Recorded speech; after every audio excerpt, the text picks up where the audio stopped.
to it. It has the Deezmaker Bukito, and it shows you the various plugs that they're already connected for the extruder and the various motors. So we've got a power inlet on the left here, and we've got a reset, a USB mini, and a micro SD, and they're all labeled, which is pretty nice. And this is a ribbon cable, and it's connected up to the extruder, which is basically pre-assembled, it looks like. And so that's pretty cool, and it's got the fan in it.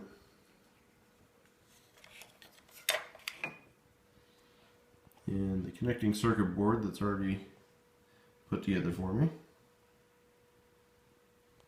Okay.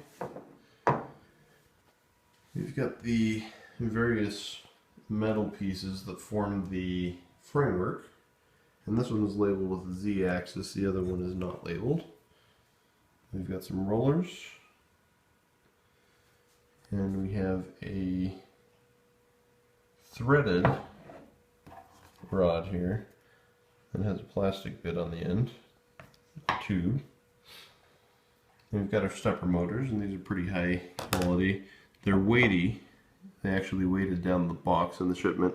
I was a little surprised that it seemed to weigh a little bit when it was in the box, but it's really not that heavy. Now this is the power bag. Came with a switch, came with a connector bit for the power supply, some wires, and then another little bag that has some nuts and things.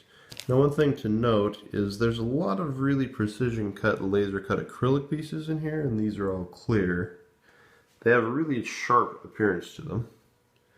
Now this is the X bag, and it has a laser etched Bukito like name tag, I guess, or branding tag. And we've got some nuts, and screws, and wire. We've got some more pieces. Another wire and another connector. This one is on a bag labeled Y, another one labeled Z. These ones seem to match, whereas the X one is different. That all came in the X bag, Y bag, and the Z bag.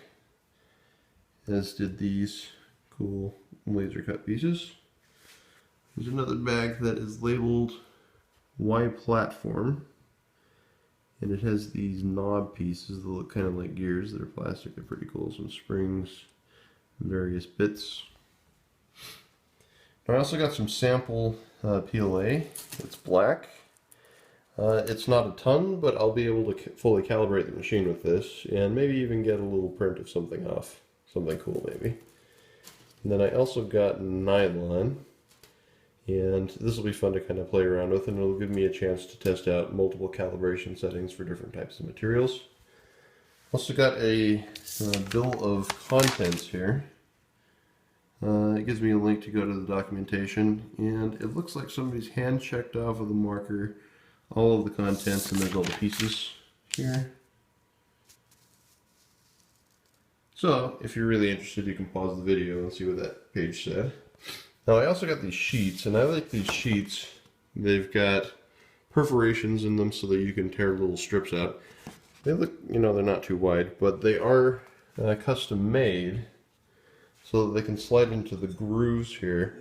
These were from another Kickstarter campaign, I remember, and it's a company called Open Builds, and it's a V-slot, but it's an extruded aluminum piece, which is pretty cool. Basically comes out like a toothpaste, or like a noodle, and it forms this very specific shape, which allows the Bukito to kind of go together with a very rigid framework that you don't have to use a lot of screws and cross beams and things for. Now I also paid for the turntable, and then I also separately, this is called Ninja Flex. This is a rubberized PLA, and I got this specifically because I'm going to be printing out some phone cases for some people that helped to fund this purchase for me. But this stuff is kind of like a noodle that's been half cooked. So it'll be interesting to try and play with. So all in all, I've got a large spool and then a couple of test strips of this various types of material to try and play with. But that's what I got inside of my Bukito Kickstarter box.